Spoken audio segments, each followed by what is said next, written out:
흔히 오늘날 우리가 사는 이 시대를 격동의 시대다, 또 충동의 시대라고 말합니다. 돈 몇 푼에 또 말 한마디에, 격한 말 한마디에 파리 죽이듯 사람을 마구 죽이는 살인과, 자고 깨고 일어나면 전 세계 곳곳에서 일어나는 난리와 난리, 전쟁과 기근과 여러 가지 사건 사고의 소식이 끊이지 않는 걸 보면 오늘날은 실로 무섭고 격동적이고 충격적인 시대임이 틀림없다고 봅니다. 이러한 시대적인 현상을 보면서 오늘날을 뭐라고 그래요? 말세다, 말세다 라고 탄식하는 사람들이 많이 있습니다. 예수님이 여러 번 말씀하신 세상의 종말이 점점 임박해 오고 있다는 징조라는 뜻입니다. 비록 예수님께서 인류 종말의 때를 친히 하나님 아버지 외에는 그날과 그때 아무도 모른다고 말씀하셨지만, 지난주에 저희는 그러나 사람들이 대비하고 준비하고 할 수 있도록 징조들은 보여주겠다, 그 징조들이 나타나면 임박한다는 걸 깨닫고 준비 잘하라고 제자들에게 말씀해 주셨습니다. 지난주에 이어서 오늘의 예수 재림의 종말의 징조 시리즈 두 번째 설교로서 오늘 우리가 먼저 함께 읽은 본문의 사도 바울도 말세가 되면 당연히 인류에게 고통하는 때가 될 것이다, 분명히 인류의 종말의 확실한 징조로서 전 인류가 그냥 고통을 당할 수밖에 없다고 예언했습니다. 다시 말하면 인간의 힘으로는 도저히 막을 수 없는 불행하고 고통스러움이 커질수록 하나님이 작정하신 세상 종말의 때가 가까이 오고 있다는 징조임을 알고 모든 시대 모든 성도들 온 세상에 알리는 것이 교회의 사명이자 목회자들과 영적 지도자들 모든 성도들이 해야 될 가장 중요한 사명이라고 말씀하셨습니다. 세상은 점점 발전하고 좋아진다고 난리지만 전 세계 인류는 무서운 고통 속에 빠져들고 있음을 기억하시기 바랍니다. 지금부터 2600년 전에 다니엘이라는 예언자를 통해 말세의 징조로서 전 세계가 하루 생활권이 되고 세상의 모든 지식들이 컴퓨터나 또 핸드폰 하나 어디서 무엇이든 다 알아낼 수 있는 지식산업 시대가 올 것을 예언했어요. 2600년 전 다니엘서 12장 4절 같이 읽어볼까요? 시작. 다니엘아, 마지막 때까지 이 말을 감수하고 이 글을 공함하라. 많은 사람이 왕래하고 지식이 더하리라. 여러분, 2600년 전의 예언인 오늘 우리가 살아가는 우리 눈앞에 실현된 세상에서 우리가 살고 있다는 것을 알아야 됩니다. 2600년 전에 살던 사람들이 어떻게 이 지구가 하루 생활권이 될 줄 알았겠습니까? 그때는 지구가 얼마나 큰지도 모르고요, 어떻게 막 대륙들이 어떻게 생겼는지도 모르는 그런 시대 아니겠습니까? 어디 하나만 산을 넘어가도 막 하루 이틀 걸리는 그런 때인데 말이에요. 그런데 이 지구가 그런데 선지자들이 말씀해 주시 그대로 그냥 어떻게 될지 모르지만 선지자 하나님 보여주신 대로 기록해서 예언이 된 겁니다. 인간의 지식과 과학과 다양한 학문의 발달로 머지않아 세상이 지상 나머지라도 될 것 같이 요란히 떠는 시대를 우리 이 21세기 살아가고 있지 않습니까? 그러나 의학이 발달할수록 인간들의 수명이 약간씩 길어지고 있지만 동시에 인간들이 감당할 수 없는 알지 못하는 새로운 괴질들이 많아지고, 여러분, 과학이 발달할수록 우리 삶이 많이 편리해지는 것도 사실이지만 우리 인간들이 일자리가 없어지면 먹고 살기 힘들어갈 것이고 인간의 양육강식은 더 심해져 가고 있다. 인간의 학문과 철학 사상이 발달하고 발전할수록 민주주의, 자유주의, 인권이 이런 것들이 사람의 차별과 불공정과 불평등함을 좀 해소해 주는 건 사실이지만 반면에 인간들의 불신앙과 인본주의와 분방함이 더욱 팽배해지고 그 결과 점점 가정도 사회도 나라도 점점 위아래도 없어지고 어른아이 구별도 없고 엉망이 되고, 그러므로 공동체가 무너지면서 인간들은 모두가 자기가 신이라 된 것처럼 자기가 모든 신이야. 그래서 날조 인간들의 인본주의, 개인주의, 이기주의가 팽만해져 가면서 인류의 고통은 저주와 재앙의 수준으로 극대화되고 있다는 사실을 우리가 알아야 됩니다. 자, 미국의 경제학자요, 사회학자요, 세계적인 행동주의 철학자이며 전 세계 지도층 인사들과 정부 관료들이 자문력을 맡고 있으며 과학기술의 변화가 경제, 노동, 사회 환경에 미치는 영향에 활발히 집필 활동을 해온 작가 제레미 리프킨이라는 작가가 있습니다. 이 1995년에 출간한 노동의 종말이라는 저서에서 앞으로 15년 안에 1995년도에 한 얘기 15년 안에 20억 개의 일자리가 사라지면 5년 안에 전체 근로자 40%가 프리랜서다. 말하면 일정한 소속이 없이 일하는 자유직업이 될 것이고 시간제 근로자, 1인 기업들, 기존 근로 시스템과는 전혀 다른 형태로 일하게 될 것이라고 1995년대 예언처럼 그렇게 선언을 했습니다. 그런데 그때로부터 20년이 딱 지난 1915년, 지난 15년 8월에 이건 너무도 명백한 현실이 되어버렸습니다. 그러나 1995년도에 제레미 리프킨이 이거 노동의 종말에서 그걸 선언할 때는 에이 설마 그럴 리가 있나? 뭐 아직도 이렇게 뭐 직업들이 있는데 말이지. 뭐 전부 일이 있었으니까. 그 쉽사리 동의하지 못했습니다. 그런데 산업이 발전해 오면서 세계 1차, 2차, 3차 산업혁명을 통해서 인간들은 갑자기 먹고 사는 일자리를 인간들이 개발하고 만들어 놓은 수많은 기계들에게 막 빼앗기기 시작하는 겁니다. 이제 현대 4차 혁명 시대가 되더니만 인간들이 하던 모든 일을 사람들이 만든 AI 인공지능 로봇에게 빼앗김으로 노동의 종말 시대가 와 버렸다고 주장합니다. 이런 일이 얼마나 빠르게 변화되고 발전하는지 모릅니다. 한마디로 절대다수 인류는 인생의 가장 기본적인 먹고 사는 문제조차 힘들어지는 세상이 갈수록 심해진다는 얘기가 되는 겁니다.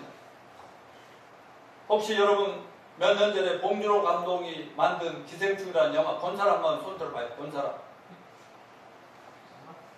다들 경건한 분들밖에 안 계시네. 나는 봤는데. 기생충이 칸 영화제 아카데미 영화제 4개품을 획득함으로 전 세계 봉준호 바람, 한국 영화 바람을 일으키고 말았는데 봉 감독이 영화를 통해 세상 알리고 싶었던 메시지의 핵심은 무엇입니까? 극소수의 부유층과 절대다수의 빈곤층의 삶의 갈등과 고통을 고발하는 내용이었습니다. 미국 같은 0.1%에 아마 99.9%. 그러니까 말하자면 뭐 1000명에 1명 정도나 뭐 좀 부자로 살고 나머지는 전부 먹고 사는 것이 힘들어 죽을 지경입니다. 지금은 4차 산업혁명 시대가 되면서 엄청 빠르게 인간의 일자리를 첨단 기계, AI, 로봇들로 대체해 나가고 있는 등 앞으로 머지않아 우리 모두를 포함하여 인류가 맞이하게 될 사회가 어떻게 될지를 생각하면 아찔해지지 않을 수가 없습니다. 지난주 예배 끝나고 집에 가니까 한 3시쯤 됐는데 집에 가면서 옷 벗으면 다 이제 TV부터 켰죠. 그때 유재석의 유퀴즈라는 프로그램이 있어요. 그 많은 유명한 사람 와서 인터뷰하는 건데 거기에 지금 저 카이스트라는 과학기술대학의 유명한 카이스트 대학 김대식 뇌과학 교수가 거기 초대돼서 대화를 하더라고요. 근데 그분이 한 얘기에 귀가 기울이죠. 그래서 거기 내가 몇 가지를 내가 캡처를 했습니다. 머지않아 인간들이 사람과 대화할 1시간, 2시간 했다고 하면 깜짝 놀랄 시대가 왔다. 그러니까 30분 누가 얘기할 시간도 없고 그냥 그렇게 대화가 없는 시대인데 1시간 얘기해도 그래? 2시간? 우와! 뭐 이런 시대가 온다는 거예요. AI와 대화를 주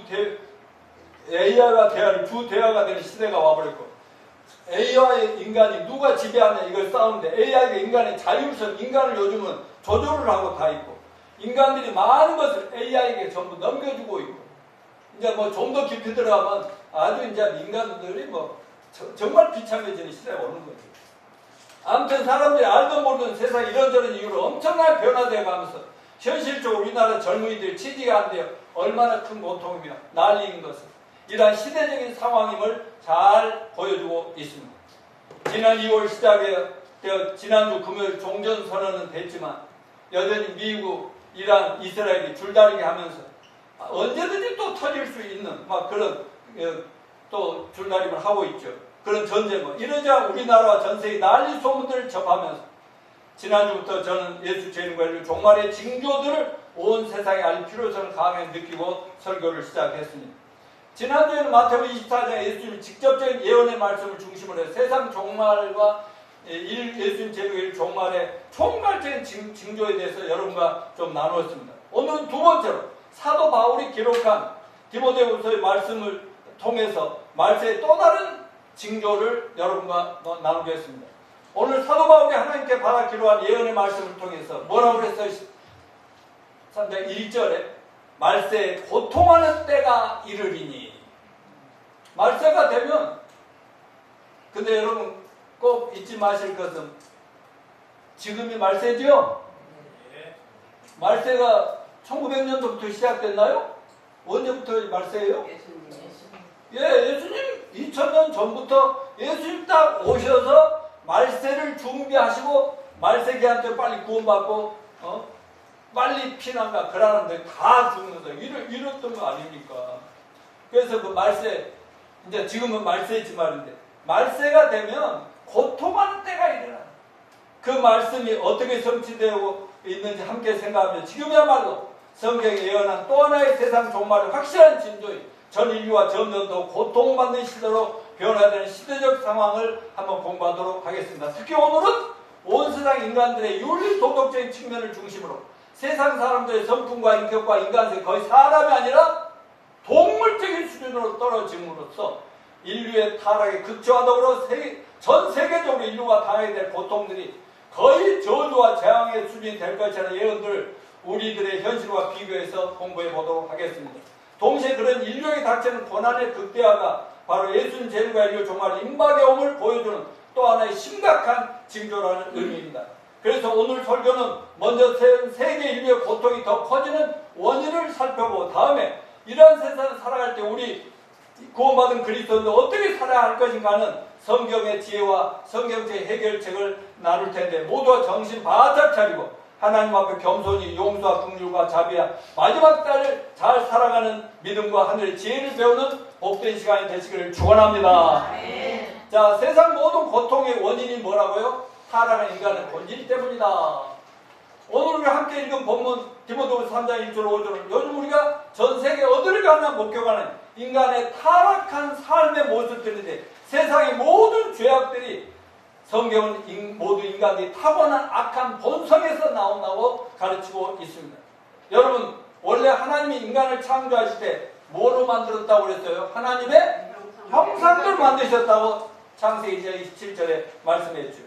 하나님을 닮은 인간으로 성품이 다 하나님과 똑같이.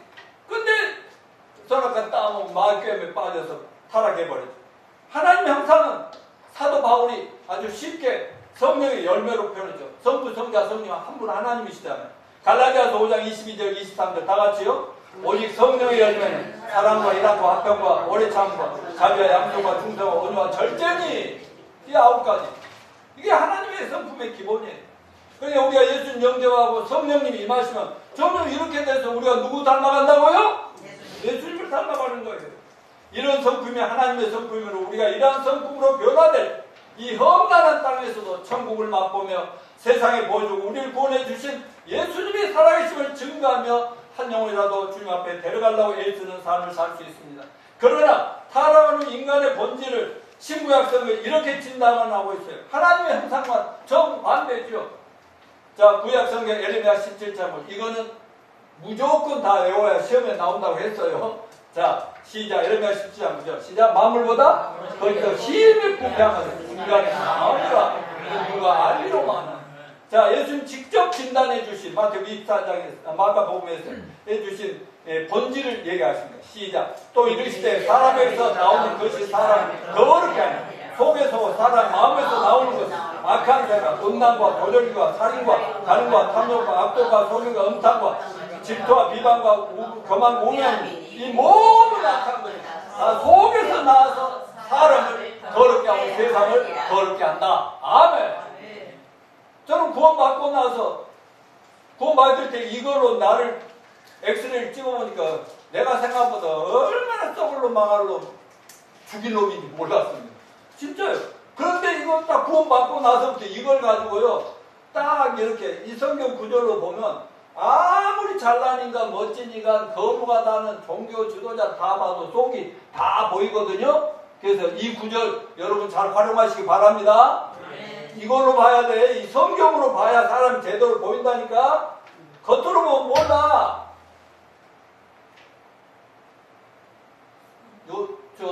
이거 사무엘이지? 둘째가 사무엘인가? 사무엘이 나를 빤히 쳐다보고 요셉은 나 안 보고. 그 말씀이 엑스레이가 안경이 돼서 속을 보면서 사람들 잘 관리하시는 여러분 되시기 바랍니다. 세상 모든 인간들 동상 선지국 우주국 상관없이 지금 이 땅에 살고 모든 인간의 타고난 본질이 이처럼 거짓되고 부패하고 모든 세상의 죄하고 생산공장이니 자나깨나 순간마다 악독을 입으로 뿜어대고 온몸을 뿜어대니까 이 사장이 갈수록 쓰레기 집합소 장소로 더러워질 수밖에 없는 것입니다. 또한 그 결과로 세상은 고통과 저주스러운 세상이 되고 마는 것이라고 성경은 진단하고 있습니다. 그러니까 사람들 누구나 가슴속에 짐승을 담고 있어서 언제 짐승이 팍팍 튀어나와서 사람들 물들일지 모른다는 말입니다. 그래서 성경을 자세히 읽어보면 특별히 다니엘서나 계시록에 하나님 이 세상 역사를 이끌어가는 세계 최강의 지도자들이 바벨론, 그리스, 로마 제국들 그 대단한 막 세계를 지배하는 왕들이 있었잖아요. 황제들. 이런 사람들 성경에 뭐라고 했어요? 짐승들이라고 했어요. 짐승. 권력을 빼앗고 권력으로 군사력으로 쟁취하고 유지하기 위해서 괜한 전쟁도 불사하고 수백 명, 수천 명, 수만 명, 수십만 명 죽이는 거 일도 아니에요. 그런 것. 그건 역사적으로 다 우리가 증명되고 있지 않습니까? 나아가 성경 마지막 때가 되면 전 세계를 하나의 정부로 만들어 권력을 쥐고 흔들 정치 지도자가 나올 것인데 그를 적그리스도라고도 하고 큰 짐승이라고 말합니다. 만약 우리가 휴거되고 나면 이 세상에는 엉망진창이 되고 혼란한 세상인데 그때 적그리스도 짐승이 딱 등장하고 또 하나 짐승이 있어요. 말하자면 모든 그 종교들, 가짜 기독교를 포함해서 뭐 가톨릭 이 땅에 남아있는 모든 종교 지도자들 다 모여서 그 대장이 되는 거짓 선지자 왕이 나옵니다. 그는 뭘 하냐면 적그리스도라는 악마의 화신을 저분이 신이다. 예수는 아무것도 아니다. 크리스찬들 다 없어져 버렸잖아. 저분이 이렇게 하는 그 사람도 작은 짐승이라고 해요. 짐승이라고 이렇게 이해하고 있어요. 그러므로 이러한 인간의 타락한 본질 문제를 해결한 유일한 해결책은 예수님이 뭐라고 했어요? 요한복음 3장 3절에서 사람 진실과 진리로 거듭나지 않으면 하나님 나라를 볼 수도 없고 들어갈 수도 없다. 거듭나야 한다. 라고 해결책을 얘기했어요. 거듭나지 않으면 인생 자체가 저주라고 할 수밖에 없어. 아무리 세상 줄 잘나도 끝장이. 인간이라면 거듭나야만 죄와 저주와 죽음의 고통으로부터 자유롭게 해방되고 비록 타락한 세상에도 천국을 맛보며 영생 복락의 소망 가운데 살게 될 수 있다고 말씀하신 겁니다. 아멘. 저와 여러분은 이미 체험하고 즐겁게 살고 있는 줄 믿습니다. 아멘. 오늘 본문의 핵심 내용과 영적 교훈은 타고난 인간을 타락한 본질의 표현입니다. 오늘 본문에서 바울이 길게 나열한 말세 인간 세상에 인류가 쏟아낸 모든 죄악의 현상들은 세상 살아가 점점 고통스러운 원인이라는 거예요. 이 죄악이 고통의 원인. 하나님의 무서운 진노의 심판이 인류 종말을 불러 일으키는 징조들이 바로 죄악이고 죄로 인한 인간의 고통, 그 모습. 오늘 보면 인간을 타락한 본성에 비롯된 인간들이 왜 왜곡된 모습은 다음과 같이 표현되고 있는데 사랑에서 사랑도 왜곡되고 인간관계도 사회 전반에서 왜곡되고 모든 조직이 전부 왜곡 정상이 아니라는 거예요. 이게 전 인류가 점점 살기가 너무나 고통스럽게 되는 원인이라고 성경은 분명하게 말씀하고 있습니다. 그래서 첫 번째 왜곡된 사랑은 자기중심적인 사랑이라는 거예요. 오늘 본문에 자기 사랑이 하나님 사랑보다 더하다. 이 말씀은 타락한 인간들은 사랑의 대상도 사랑하는 방법도 다 잘못됐다는 거예요. 말세의 고통스러운 현상 가운데 첫째는 이기적이고 자기 중심적인 사랑이 판을 친다는 겁니다. 사랑은 원래 이타적인 것인데 자기밖에 사랑할 줄 모르는 이것이 인간의 고통이 된다는 얘기인 겁니다. 비록 아가페적인 하나님의 사랑, 절대적인 사랑은 기대할 수 없다 할지라도 최소한 이웃과 더불어 사는 사랑만 있어야 하는데 오늘날은 완전히 자기 중심적인 사회가 되어서 사람들이 이웃들과 관계를 단절하고 자신과 깊이 관계된 사람들과만 대화하고 삽니다. 저는 요즘 지난날 제가 어렸을 때 어떤 분들 어느 분들은 다 이해하겠지만 동네 시대가 너무 어렵고 가난하고 시대 먹을 것도 없고 막 그런 시대인데도 얼마나 친하고 막 동네 방네 뭐 물론 싸우고 욕하고 막 덧배송을 할 때도 있었지만 항상 모여서 같이 논하고 같이 울고 같이 웃고 이런 시대가 있었는데 요즘 그런 분위기를 동네에 찾아볼 수가 없어. 자기만 살아간다 파멸한 사람들이 성경에 얼마나 많습니까? 간단하게 또 예만 보면 카인은 아담과 하와의 자식들 카인과 아벨이 있었잖아요. 카인은 자기만 사랑하고 하나님 몰라. 자기 욕심만 채우려다가 하나님께 버림받고 아벨은 죽어도 하나님께 제사드리고 예배드리고 이렇게 하니까 동생 아벨은 하나님께 인정받고 자기는 버림받으니 아주 동생을 죽여버림으로써 그 카인의 후예들이 인류의 피 흘린 발자취를 만들어내고 말하죠. 에서는 자기 육신의 배만 채우려다가 동생 야곱에게 하나님 주신 장자권과 축복권을 우습게 빼앗겨 버리고만 하나님 모르니까 자기 육신에 뭐 배고프면 먹을 것만 생각해. 동생 야곱은 그래도 하나님의 축복을 기대하고 있는 그렇게 해서만 오늘날도 참으로 많은 사람들 하나님을 떠나 자기만 사랑하면 남들이 죽든 말든 나만 잘 살면 그만이지 하는 정신으로 살아가고 있지 않습니까? 사실 이 세상에 자기를 사랑하지 않는 사람이 어디 있겠습니까? 우리는 하나밖에 없는 자신을 사랑합시다. 하지만 다른 사람을 생각하지 않고 지나치게 자신만 사랑하다는 카인과 에서의 운명처럼 된다 이 말이에요. 그런데 오늘날 우리가 사는 이 세상 거의 모든 사람들이 이웃과 관계를 단절하고 오직 혼자서만 살아가는 시대가 되어 버렸다는 것이 비극입니다. 그럼 우리 성도들 이웃과 더불어 서로 나누며 사랑을 베푸는 삶을 살아가도록 힘씁시다. 여기 계신 분들은 전부 다 그냥 어찌는 너그러운지 맨날 베풀고 주려고 하고 뭐 어떻게 기쁘게 해주려고 하고 이덕순 사모님 막 기쁘게 해주려고 막 이덕순 목사님도 마찬가지고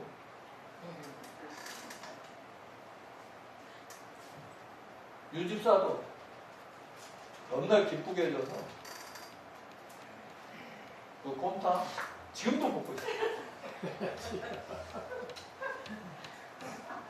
아무튼 왜곡된 사람 두 번째 돈 사랑해.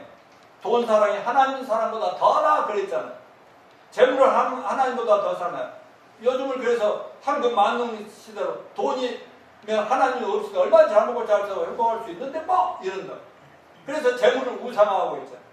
돈이 바로 신이 되는 시대를 살아가고 있습니다. 그러면 돈 때문에 정치파이든 공직자든 검사, 판사, 의사, 선생님, 교수, 직장인들, 종교 지도자들 또 돈에 약간 악하면 겉으로는 뭐 안 그런 척해도 말이죠. 불법과 불공정, 부정, 밥 먹듯이 하고 좀 있는 자들 돈만 된다면 부동산 투기, 불공정, 상거래 각종 불법이 난무하고 있으면 살인, 강도, 인신매매, 심지어는 천진난만 어린아이도 딱 이렇게 유괴했다가 돈 요구하다 안 되면 죽여버릴 그럼 정말 무서운 시대입니다.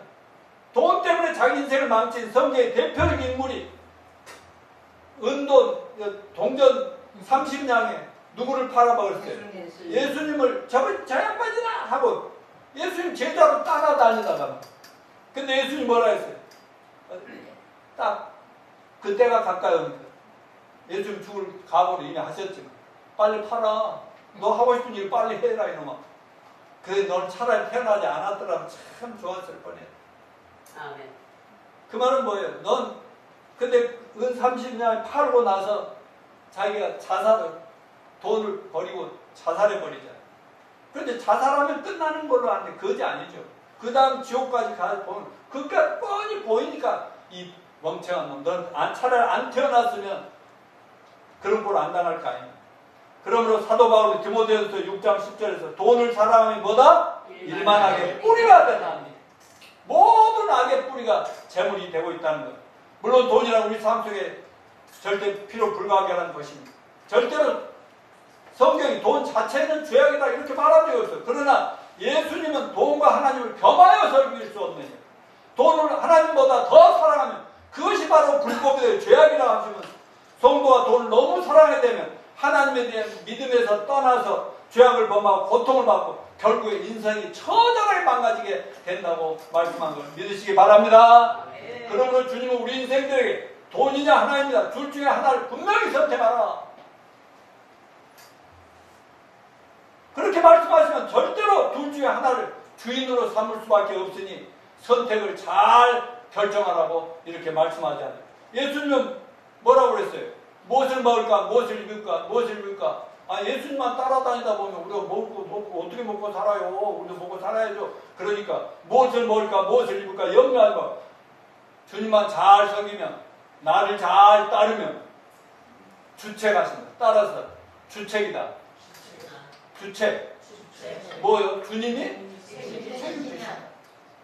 그러니까 먼저 그의 나라와 의, 하나님의 그 의의 나라와 의를 하나님 어떻게 잘 섬겨? 요것만 하다 보면 다 먹고 사는 문제는 하나님 책임지시는데 이게 조금 삐딱하면 어떻게 돈을 많이 모아서 어떻게 적금자고 어떻게 주는 겁니까?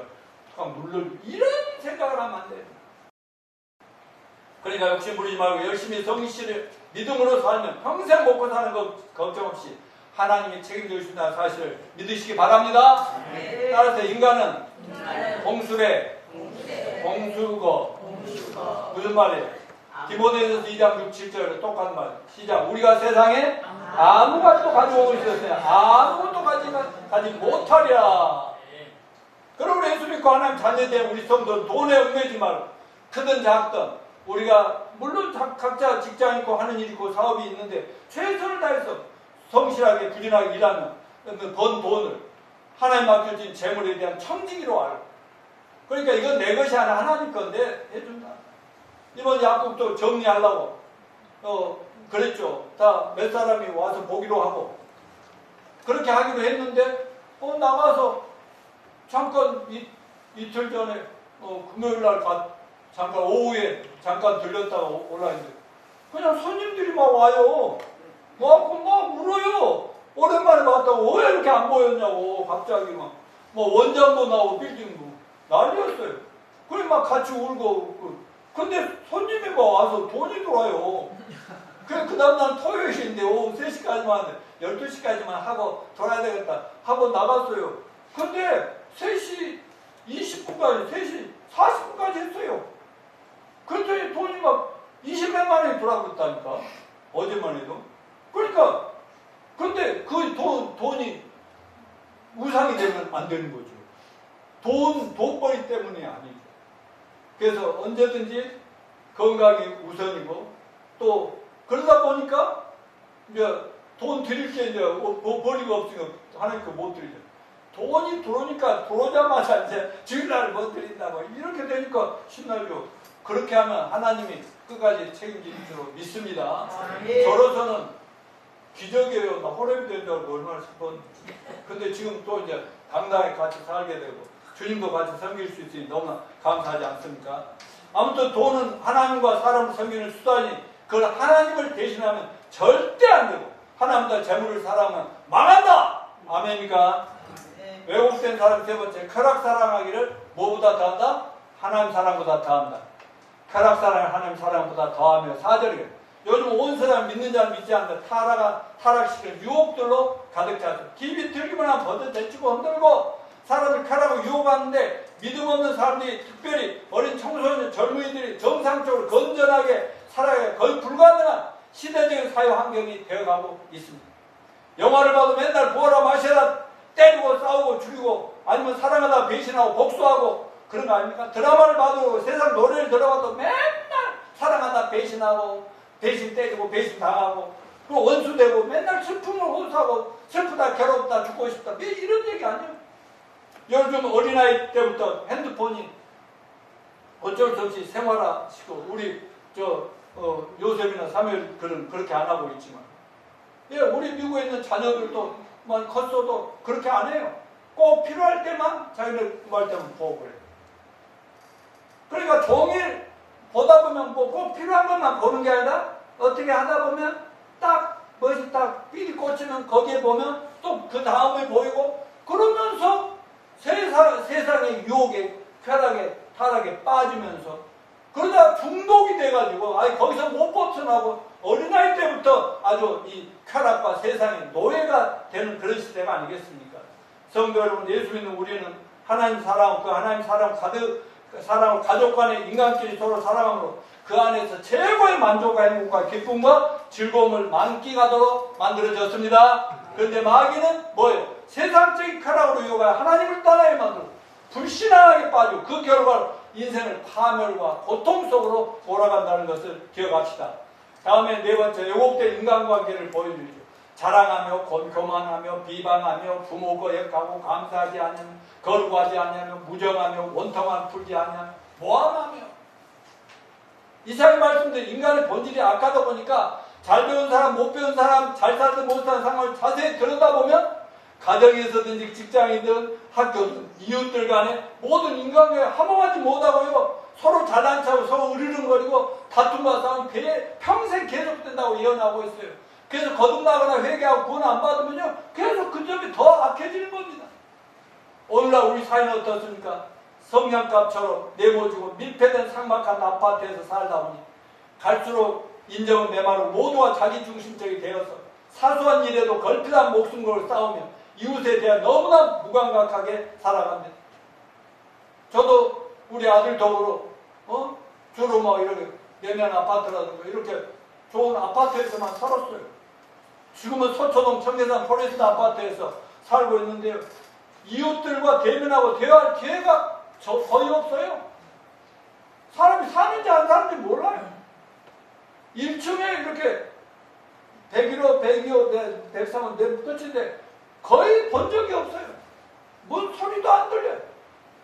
그래서 저는 이제 워낙 또 전도도 하고 사람 관심이 있으니까 만나면 인사를 하면 하고 그냥 가버리면 끝나요. 그러니까 뭐 대화하고 할 뭐가 없어요. 여러분 맨날 들려오는 뉴스를 우리를 우울하게 하는데 부모 자녀 간에 부부 간에 형제 간에 노사 간에 여야 간에 화목하게 지내지를 못하고 틈만 나면 트집 잡고 삿대질하고 싸우고 깨어주고 법정에서 말로 할 수 없는 그런 삶을 살아가고 있습니다. 가정과 국가, 교회마저도 하나님 세워주신 부모라는 선생님이나 대통령이나 목회자는 권위 순종하지 못할 뿐만 아니라 갈수록 권위들을 무시하고 권위들이 무너지고 그러다 보니 조직과 공동체가 무질서하게 될 수밖에 없어요. 갈수록 현대의 가정들도 엉망이 되어 무너지고 온 나라 전체가 정권력과 정파 싸움에 사라졌잖아요. 정상배들 때문에 평안한 줄 모르고 맨날 동네 패거리처럼 싸움박질하고 그야말로 삿대질하고 이런 전쟁터가 따로 없습니다. 그럼 이런 혼탁한 사회를 누가 순하고 잠재우고 변화시킬 수 있겠습니까? 바로 예수 믿고 거듭난 저와 여러분이 세상을 변화시키는 데 앞장서야 할 줄로 믿습니다. 그러면 예수 믿고 구원받고 우리는 거듭난 하나님의 자녀들답게 우리는 좌로나 우로나 누구 편들고 하지 말고 항상 양심을 가지고 바르게 항상 지금 모두를 품고 모두 화합하고 서로 사이좋게 하면서 서로 타협하면서 대화하면서 이렇게 전진해 나갈 수 있도록 빛과 소금의 역할을 하는 저와 여러분이 되시길 바랍니다. 다섯 번째, 왜곡된 신앙생활을 보여주고 있는데 디모데후서 3장을 읽어봅시다. 시작! 경건의 모양은 있으나 경건의 능력은 부인하니 이 같은 자들에게 내가 돌아가서라. 경건의 모양은 뭐예요? 믿음이 있는 척은 해. 겉으로는 굉장히 믿음이 좋아 보여. 근데 보니까 뒤로 살짝 어떻게 보니까 완전히 세다. 나하고 똑같아. 교회 안 다니는 나하고 똑같은 인간들이 막 종교인들이더라. 그런 얘기 아니에요. 특별히 다른 데는 다 그만두고라도 예수를 믿는다고 예수를만 믿는다는 가톨릭이나 기독교만 형식적이고 습관적인 종교들이 너무 많아서 가짜 그리스도인들이 너무 많다고 2000년 전부터 예수님도 경고했잖아요. 주여 한다고 다 나 믿는다고 가짜 새끼들. 끝까지 회개하는데 다 뒤진다. 이랬단 말이야. 아니 예수님 만일에 호남에서 태어났으면 이런 식으로 말했습니다. 여러분 신앙생활 종교생활 무늬만 실제로는 예수님도 하나님 안 믿는 자들이 말세지만 되면 너무 많다 이런 얘기 아닙니까? 여러분 우리는 경건하게 아직도 물론 세상적인 요소가 있고 어쩌다 보면 확 하는 것들도 있지만 그래도 날이 갈수록 점점 예수님 닮아가는 저와 여러분 되시길 축원합니다. 서로 사랑하고 용서하고 용납하고 손도 먼저 내밀고 베풀고 이렇게 힘쓰는 저와 여러분 됩시다. 그 욕심 부리지 말고 말이죠. 일찍이 하나님께서 세상을 물로 심판하실 때 경건하지 못한 사람이 어떻게 되었으며 먹고 마시고 음행과 쾌락을 추구한 소돔과 고모라가 어떻게 되었습니까? 창세기 7장 17, 21절. 한번 노아 홍수 심판에 한번 읽어봅시다. 시작. 홍수가 땅에 40일 동안 계속된지라 물이 많아져 방주와 땅에서 올라왔고. 그 앞에 있었는데. 예. 다 같이요. 홍수가 땅에 40일 동안 계속된지라 물이 많아져 방주와 땅에 올라왔고 물이 더 많아져 땅에 넘치며 방주와 물이 떠다녔으며 물이 땅에 넘치며 천하의 높은 산이 다 잠겼더니 물이 불어서 15규빗이 오니 산들이 잠긴지라 땅 위에 움직이는 생물이 다 죽었으니 그 새와 가축과 돌줄 지는과 땅에 기는 모든과 모든 사람이 육지에 있어 그 코에 생명의 기운이 숨이 있는 건 다 죽었더라. 이거 거짓말 아니고 진짜 홍수 심판 때 모든 40일 동안 쏟아니까 뭐 나다자니 새들까지 다 죽어버렸다고 얘기하고 있잖아요. 창세기 19장 24절 25절 여호와께서 하늘 곧 여호와께로부터 다같이 유황과 불을 소돔과 고모라에 비같이 내리 그 성도로 온들과 성에 거주한 모든 백성과 땅에 나고 불로 심판하신다. 그러니까요 앞으로 말세 지말에 하늘에서 온갖 재앙과 불들이 막 쏟아지는데 어떤 불인지는 모르죠. 이 세상 인간들이 만든 폭탄 그 정도가 아니라 하늘에서 재앙은 무섭습니다. 요한계시록도 엄청나게 무시무시해서 인류가 막 수십억이 막 죽어가는 그런 것들이 있다니까요. 창세기 19장 26절 시작. 롯의 아내는 뒤를 돌아서 소금기둥이 되었다. 아니 뭐하려고 아니 벗어났으면 빨리 도망가요. 뭐하러 뒤돌아보다 놀던 그것들이 그리워서 그랬나? 그대로 굳어 죽어버리고 말았잖아요. 오늘날 우리 현실은 어떻습니까? 황금 만능주가 더불어 음란, 퇴폐, 황남 문화가 번창하는 쾌락주의에 깊이 물들어 있습니다. 이 같은 시류는 교회까지 흘러 들어와서 성도들이 경건한 사람 위험하고 그 결과로 교회 다니는 주여하는 자들 많지만 확실히 구원받고 건너는 언제는 천국 들어갈 정도는 너무 적다는 것이고 이것이 말세가 다 될수록 가짜는 교회 안에 넘치는 진짜가 적더라 하는 거 경고한 것입니다. 그런데 말세지만 인류 역사 마지막 때 하나님 심판은 물로 심판이라 불로 심판이라 했는데 그날이 점점 가까이 오고 있음을 믿고 예수 믿고 구원받은 우리는 노아와 롯처럼 믿음에 굳게 서서 경건의 모양이 아니라 참되게 믿음 있는 사람들답게 살아가는 모범이 됩시다. 아멘. 사랑하는 성도 여러분, 예수 재림과 이를 종말의 때가 임박한 것에 대한 말세의 지말의 현상 징조를 반복케 하는 오늘의 위기적인 사람들에 직면하여 우리 성도들은 어떻게 살아야 하겠습니까? 사도 바울은 우리들에게 말세의 현상들이 현혹되지 말고 이 같은 자 내가 돌아서라 확실하게 성별을 하라는 거예요. 세상의 흐름에 쫓아다니지 말고 뭐 뜯어먹을 거 얻어먹을 거 뭐 벌 게 있다고. 아니요. 하나님이 인도하시고 주시는 대로 벌고 먹고 나누고 드리고 살면 되는 거 아닙니까? 돌아서라 그랬어요. 그래 영유에 가야 된다. 세상이 이렇게 입술을 망할 길로 가면 우리는 영유에 갑시다. 거꾸로 돌아갑시다. 네, 거듭난 성도들은 하나님의 말씀이 인도하신 대로 가면 어떤 상황이 오더라도 또 종말의 직전에 우리는 다 하늘로 피난가면 되는 거 아니겠습니까? 그 마지막 시대를 살아가는 지혜가 디모데후서 3장 15절 17절에 있는데 한 번만 다시 읽읍시다. 또 어려서부터 성경을 알아내 성경들이 너를 그리스도 예수 안에 믿음과 구원에 이르는 지혜가 있거니 모든 성경 하나님 감독된 것으로 교훈과 책망과 발휘하는 의료 교회가 유익한 이는 하나님의 사랑을 온전케 하고 모든 선한 일을 행한 능력을 갖추게 하려 합니다. 사도 바울이 고린도후서 3장 디모데후서 3장에서 뭐 처음에는 말세 고통하는 때가 이러는데 다 너희들 죄악 때문에 그래. 그리고 5절에 가서 돌아서라 그랬잖아요. 회개해야 살 길이 열린다. 그러면서 마지막 부분에 가서 뭐라고 설교를 자기 말씀을 정리했어요. 성경에 대해서 얘기합니다. 디모데한테 얘기합니다. 네가 어려서부터 할머니, 어머니로부터 성경 배웠잖아. 어려서부터 네가 성경을 알았지. 그러니까 성경은 어려운 책이 아니다는 거죠. 성경을 알아 성경 능력 노래하고 그리스도 예수 하는 믿음으로만 구원에 이르는 지혜가 있게 합니다. 그래서 먼저 성경으로 돌아와서 구원부터 받도록 가족들, 이웃들, 친구들, 전도 대상자를 돕는 저와 여러분이 되십시다. 예, 그 구원의 확신도 없이 자기가 얼마나 죄인인데 예수님이 자기 같은 저런 죄인의 죄를 용서하시고 다 없애주고 구원하려고 2000년 전에 십자가에서 돌아가시고 살아 부활했다면 그걸 정확하게 명확하게 짚어주지 못함으로 교회는 다니는데 맨날 죄인이야. 그러게 내가 절대로 변화가 되지 않고 그 사람 전혀 고통 속에 교회 다니면서도 망할 길로 가고 있게 되는 거니까 여러분이 이미 예수 믿고 죄사함 받고 구원받았듯이 한 영혼이라도 구원하는데 최선을 다하는 저와 여러분이 되시기를 축원합니다. 두 번의 성경 말씀 의의 교육과 훈련을 받도록 여러분 구원받았으면 하나님의 자녀들이 되는데 하나님 자녀라고 완벽하지 않잖아요. 그리고 이미 하나님의 자녀들이 되었으니까 선한 일에 힘씁시다. 좋은 일만 하도록. 예?